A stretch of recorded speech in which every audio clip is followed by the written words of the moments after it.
Before we do get into this, I do want to remind you guys that I am still doing my 500 subscriber mystery box giveaway, so if you're not subscribed yet, do so. You might win something out of it, but I also do have my Instagram DMs open. If you want to hit me up, go ahead. I'm down to chat.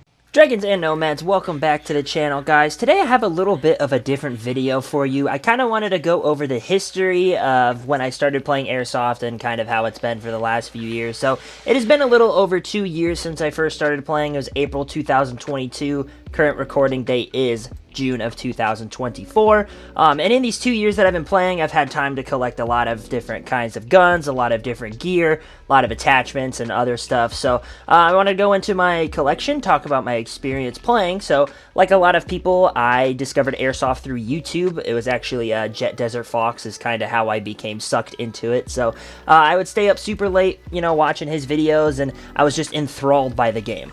Now, given the fact that I was in like 6th grade when I discovered what Airsoft was, I didn't have a job, which means I didn't have money. And even if I did, there aren't any fields around since I live in Cedar Rapids. The closest thing is Central City Airsoft, but I didn't really know that existed back then. And honestly, it may not have existed back then because this was forever ago we're talking about now. But anyways, we're going to fast forward. So in 2022, the first time that I ever visited Davenport with a friend of mine, I remembered that there was an Airsoft arena there. My friend and I made a quick stop, and while we were there, I saw this UMP on the wall, and when I held it, I just fell in love with it.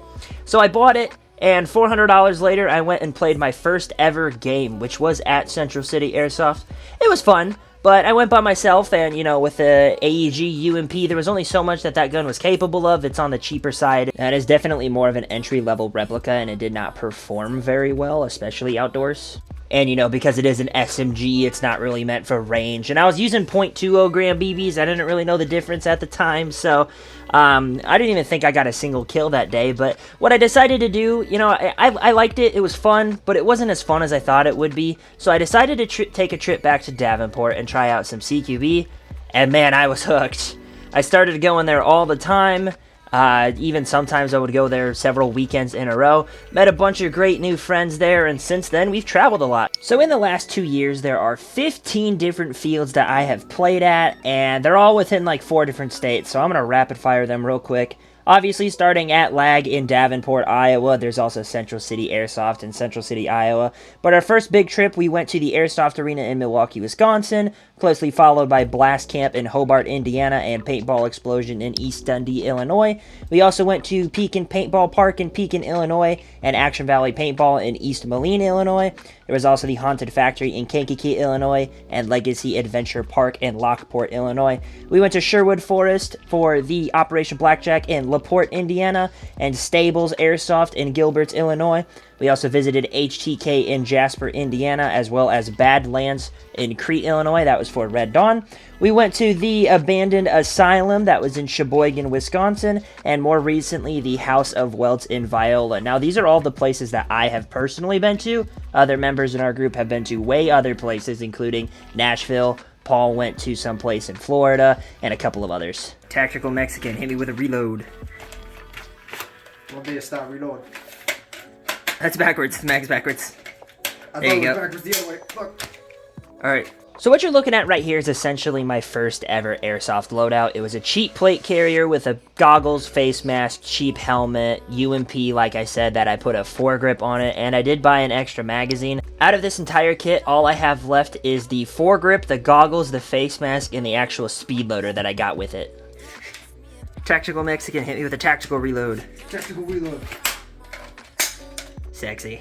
Now, Airsoft itself is a broad name for a game that involves shooting each other with replica firearms. However, Airsoft is a huge spectrum, which ranges from a ton of different gameplay styles, from Speedsoft all the way to Milsim, and we've done pretty much everything in between. The best way that I can describe Speedsoft as is extremely competitive CQB on crack. Ow, fuck!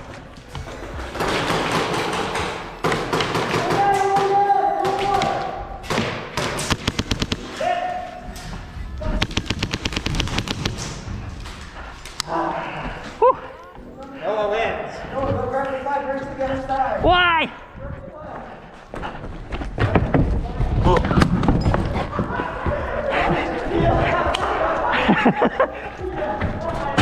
Get fucked, losers! Now that clip that you just watched is basically the extent of my experience when it comes to Speedsoft, so me sitting here saying that I've played it before is kind of an overstatement. If you want to, you can watch the full video. I'll leave a link for it in the description. However, it is something that I still experimented with while playing with friends, and it was really fun, and it's something that did actually interest me in the actual world of Speedsoft, so something that I still want to get into. But on the complete opposite end of Speedsoft, you have Milsim. Now, Milsim is great for larger team battles where you have actual objectives to fight towards, and you sort of play more of a role as an actual infantry soldier. There's also lots of cool stuff. People like to bring out technicals that are literally trucks mounted with like HPA machine guns and stuff like that.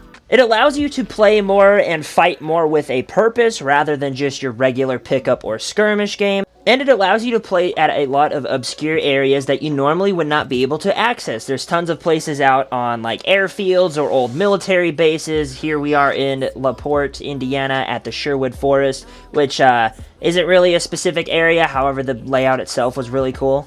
And it allows you to do things like this.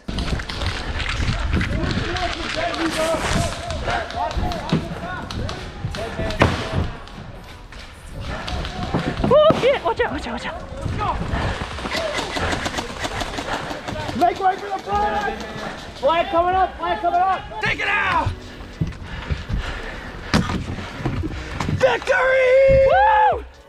Victory! Now, I don't necessarily have a preference whether it's Speedsoft, Milsim, or anything in between. Airsoft is Airsoft to me, and I have fun playing regardless, especially when I'm with my buddies. If I did have to pick, I would definitely want to lean closer to the CQB side of things, because that is where our roots originate from, and I tend to have a lot more fun. It's a lot more action, a lot more, you know, getting into the fights and everything like that. However, with such a broad range of gameplay styles that we've been to, you need loadouts for that. You need different gear for different environments. You need different weapons for different fields. Now, there's a couple different ways that you can do this. You can either buy specific weapons for specific purposes, such as if you have one designated indoor gun, or you have one designated outdoor gun, or you can just get one gun, upgrade the ever-living fuck out of it, and make it your absolute primary.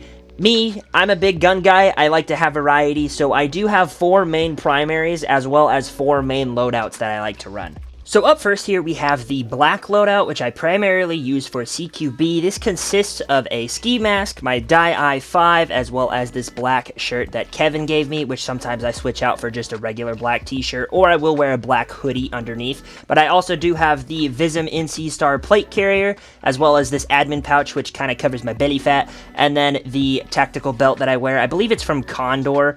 And then I just have a normal pair of black jeans. So one thing that is prominent between all 4 of my loadouts is that they are technically a work in progress. I don't have a set loadout that I'm not going to change. If I come across a piece of gear that I like better, maybe something that fits better, whether it just looks cooler, you know, I may switch it out. But there are also 3 things that will be prominent in these loadouts.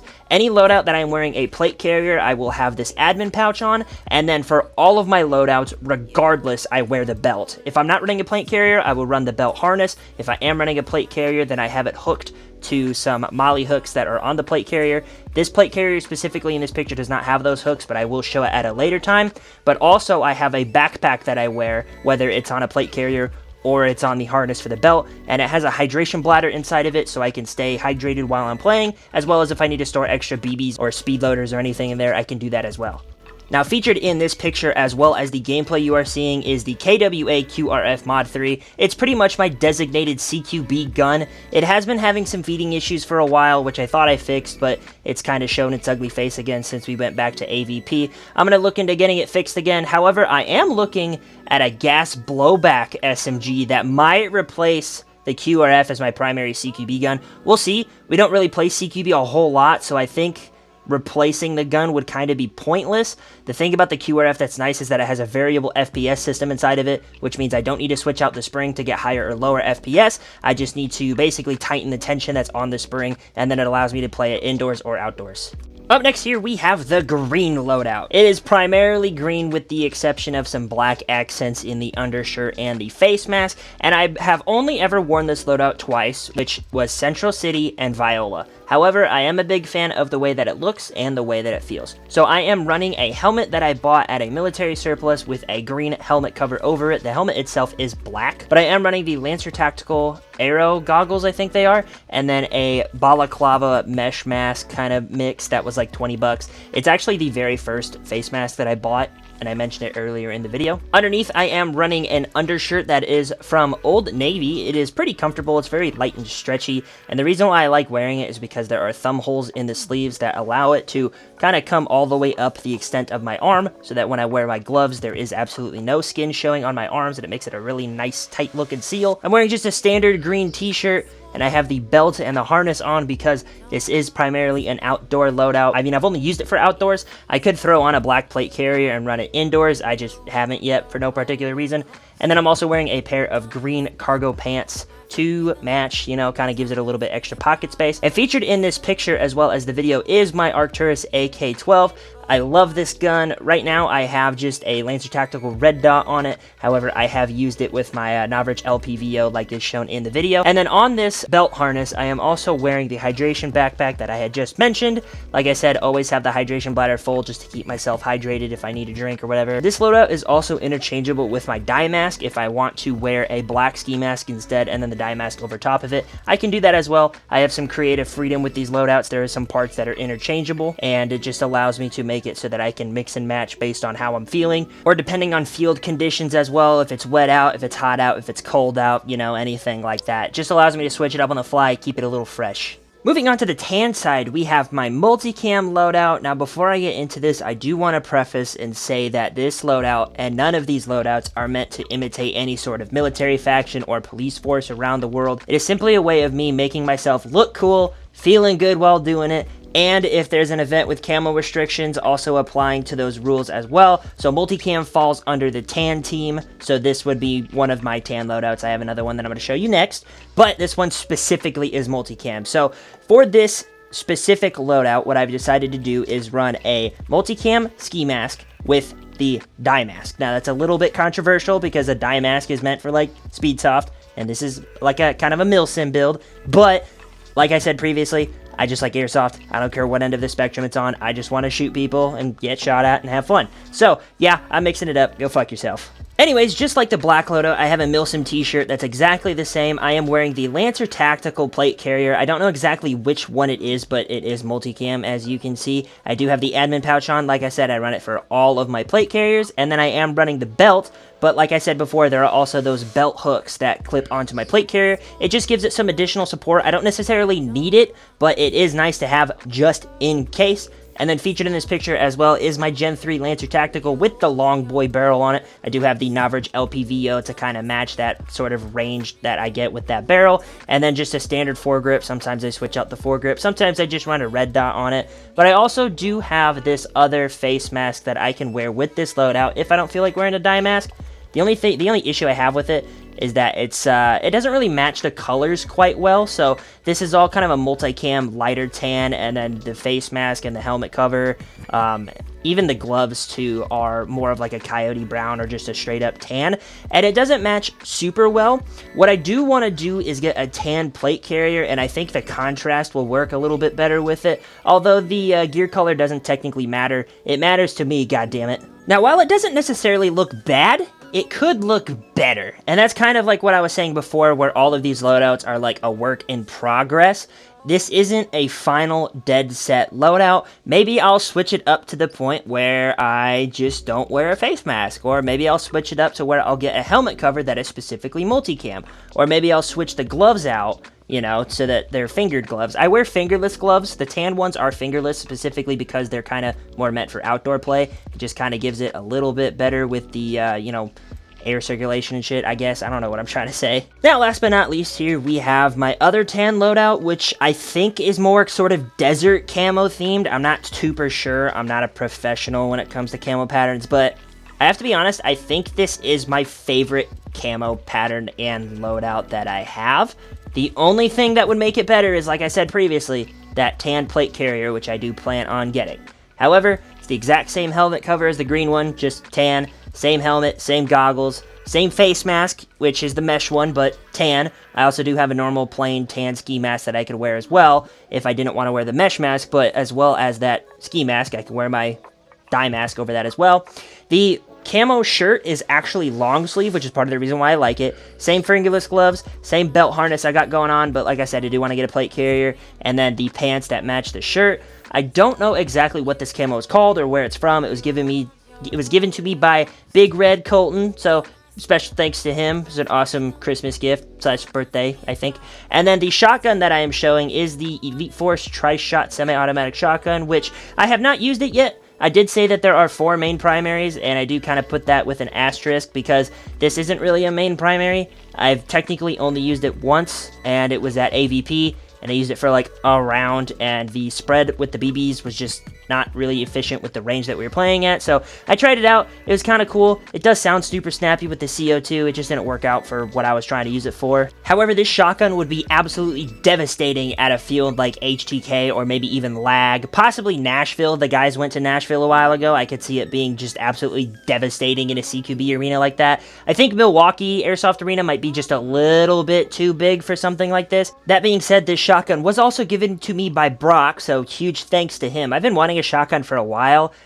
He did tell me that this gun does potentially have a leak within the CO2, so that may be an issue. I kind of have to mess around with it to find out. However, holy shit, the handguard on this gun is ugly as fuck. Elite Force, what were you thinking when you designed this? Jesus Christ. Now, before we move on to the next segment, I actually have a special guest. This is not an official loadout. This is not something that I have worn before. However, I thought it was a funny idea and a concept for a loadout that I could wear in the future, and it actually has some practical use to it. So, ladies and gentlemen, Dragons and Nomads, I would like to unofficially introduce the Vacation loadout. Now, this loadout started off, as you are seeing in the video right now, paintball explosion. Basically, what happened is I was wearing all my normal gear, helmet, plate carrier, all that shit, and it was like 90 degrees out, and I was suffering. I got super hot, super dehydrated, I started feeling sick, and as a result, I only played 2 games the entire day. This is actually when I started running my belt. After this day was when I started running my belt regularly to put a little bit of load off of my chest, and then I ended up buying this chest rig online. So I figured, why not try it out? And I did. And I really like the belt better, so I normally just wear the belt. However, I went to Florida back in March. I got this cool shirt. It's like a Hawaiian style shirt, but it has Venom and Carnage all over it because I got it from Universal Studios. So I wanted something that was light, I wanted something that was cool, and I wanted something that was minimal. The concept of this loadout is to provide all of that. It basically prioritizes comfort over practicality. I am still wearing my dye mask. It is very lightweight, very comfortable. I'm not wearing an undershirt. I'm not even wearing gloves. I do have my Lancer shown in this picture because this chest rig can pretty much, unfortunately, only run M4 magazines. Maybe I can get a chest rig that I can switch out, use my AK mags for, but I'm not running my belt. I don't have my hydration bladder. I don't have nothing else. I could run a pair of shorts on this if I wanted to, but I'm not the biggest fan of shorts, so I'd probably keep on a pair of pants or jeans, and then just like a normal pair of tennis shoes or boots or something along the lines of that. And I don't really know if I have to say this necessarily or not. I'm going to just to be safe, but don't drink and play airsoft. It's not a smart idea. But this loadout kind of segues me into my next topic, which is going to be my retired gear. Gear that I don't use, gear that kind of sits on my shelf, whether it's an attachment or, you know, an actual piece of clothing or something like that. Something that I still have in my collection that I do not personally use, which kind of is the chest rig, which is why it relates to this, but I'm just going to get into that now. So throughout the years as you play, you kind of begin to collect stuff, and then that stuff becomes irrelevant at one point. What I mean to say is that not necessarily it's useless, but maybe it doesn't fit a specific style or a loadout that you're going to, or maybe you outgrew it, maybe you just outright replaced it, and you're just holding on to it for safekeeping. So I'm going to go over just a couple things that I do have in my retired library of items. The first of which is going to be this digital camo plate carrier. This was the second plate carrier I ever bought. That first one that I bought was cheap, broke on me, I think within like 3 games. So I went online, bought this, really liked the style of it. I don't know why I went digital camo, but I ended up building a loadout kind of around the digital camo, and it kind of looked like shit. But I do still love the way this plate carrier feels. It's actually the exact same one as my black one. I liked this one so much, I bought the same one in black. However, it is considered retired to me because I just do not wear it. I don't have that old loadout anymore, but I'm holding on to it just in case if there's somebody that I want to take out airsofting, they don't have any gear. I have this that they can run. And actually, if you look in my closet, that black plate carrier that's right there, that is the Code 11 EXO from Airsoft GI, I believe, and it's huge on me. So that's the first ever black plate carrier that I bought, and I officially have that retired as well because of how big it is on me. I'm not a big fan of the way that it feels. So whenever Aiden comes out with me, I let him run that. And then once again, if other people want to come out and use that one, I have it there as well. Now, if I'm not running a particular plate carrier, say I'm running my belt, if somebody wants to wear my other black one or my multicam one, they're more than welcome to as well. Another example of retired gear would be this AIM Sports 4x scope that I bought when we went to Paintball Explosion. Now, if you've never been to Paintball Explosion, not only do they have sort of a pro shop there, which is honestly more geared towards paintball, they don't have as much airsoft stuff there, but around the corner from there, there is an airsoft store, and that is where I picked this up. I think it was about like 90 bucks. Hunter has one as well. And the reason why I replaced this is because I don't like the eye relief on it. So I have to have my eye right here, this close to it. That's like maybe, I don't know, an inch and a half to be able to see through it. I'll use my QRF as an example because it's right here, but when this is placed on the rail the furthest back that it can, I have to lean my head in this far, and it is extremely uncomfortable on my neck, which is why I ended up buying the Novridge LPVO. This red dot right here, you can see the lens is cracked, so this is a Vism red dot as well. That is also retired. I've actually bought 3 of these. One of them got completely shot out from Rob at Lag. Jesus Christ. Watch corner. Oh shit. Oh, double shit. Well, Rob, you shot out my red dot, you fuck.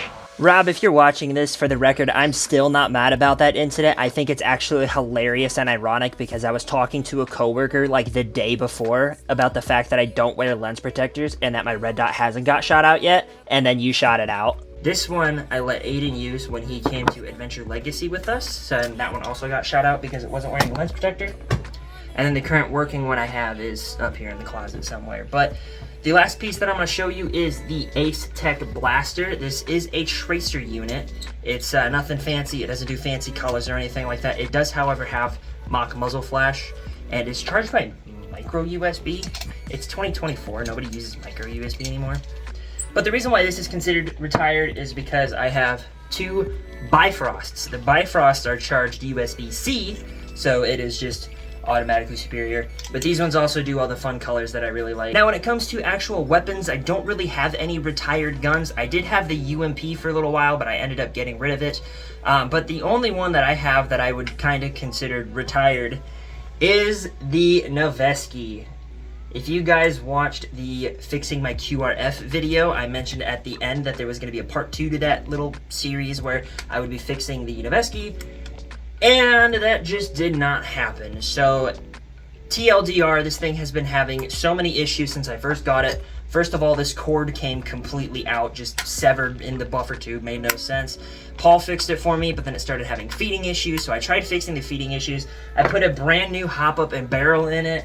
I've tried a bunch of different magazines. I've tried even spacing the magazine better inside of the magwell. I took apart the gearbox to look at the nozzle and everything like that, and as far as I can tell, it's all working the way it's supposed to, except it just doesn't feed. So what I ended up doing was, after I took it apart, you know, have to put it back together, put the gearbox in and everything like that, I went to put the grip on with the motor. The door that's on the bottom of the pistol grip that holds the motor in place broke. So now it is physically impossible for me to put a motor in there. And I could fix it by buying another pistol grip, but I said to hell with it. I'm sick of this fucking gun. I'm sick of wasting money on it. I'm sick of looking at it. So in my part 2 of Conflicts video, Hunter's gun ended up shitting out on a mid-firefight. So what I originally did is I took this over to his place and tried putting this gearbox inside of his gun, which worked for the most part. But then as I was going to put his motor back inside of it, I realized the motor connector is what broke, and it was actually stuck inside of the cord still that's like down here. So ended up getting that out and tested it, and his gun actually worked just fine. That was the only thing that was wrong with it. So instead of using his motor, I gave him the motor from this one, which actually turned out to be a massive upgrade. So The rest of this right now, I guess, the gearbox can be stripped for parts, but the rest of it is basically just a shell of a gun. So not only is it retired, but it's not only on hospice, like it's fucking dead. So 2 years of airsoft, 15 different fields, hundreds of different games, 426 YouTube subscribers later, and here we are. The very last point that I want to bring up in this video is the amount of money that I have spent on airsoft. With all the stuff that I have shown you, you can only imagine it's a lot. Not as much as others, but definitely more than some. Now, if I were to tally up the exact total for every single product that I have ever bought in the last 2 years, I'd be here for a long time. And I can't exactly do that. What I can do, however, is tell you the exact amount of money that I have spent online. This is from evic.com and airsoftgi.com. Those are really the only two places that I've bought anything airsoft related. Except for Amazon, I purchased a couple BBs and my airsoft pants from there. However, from evic.com, I have spent a grand total of $1,968.96. So just shy of $2,000. And then on Airsoft GI, I've spent a grand total of $1,308.97. That's a lot of fucking money. In total, on these just two websites, I've spent $3,277.93. Now, that is not the grand total amount of money that I have spent since I started playing, because like I said, that is only the total of two websites. I have bought stuff from Amazon, I have bought stuff in person from the military surplus in Iowa City, as well as when LAG was open, and then I got that 4x scope, like I said, also paintball explosion.